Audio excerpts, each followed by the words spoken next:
بسم اللہ الرحمن الرحیم۔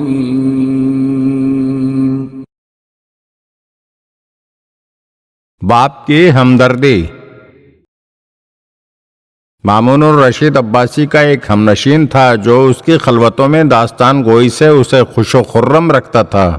ایک دن اس نے مامون کو یہ کہانی سنائی۔ ایک نیکوکار اور امیر تاجر میرا ہمسایہ تھا جس کا ایک جوان بیٹا تھا۔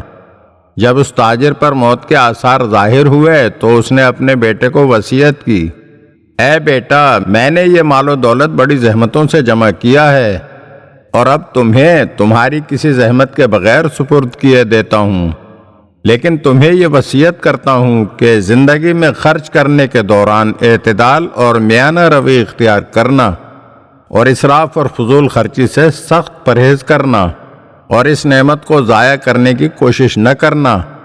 میں یہ جانتا ہوں کہ تمہارے نااہل اور عیاش دوست تمہارے اس سرمایہ کو تباہ کر دیں گے۔ جب تم اپنی تمام دولت خرچ کر ڈالو اور ایک گھر باقی بچ جائے تو اسے ہرگز نہ بیچنا، کیونکہ جس شخص کے پاس گھر نہ ہو وہ اس پرندے کی طرح ہے جس کے بالوں پر نہ ہوں۔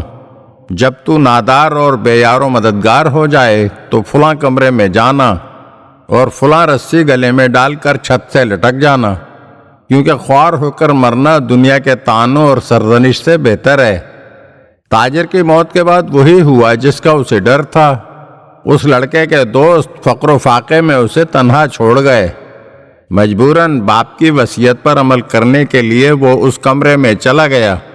جیسے ہی وہ لٹکنے لگا تو لکڑی کی وہ کڑی جس سے رسی بندھی ہوئی تھی ٹوٹ گئی اور اس میں سے چھن چھن کر کے 10,000 مسقال سونا آ گرا۔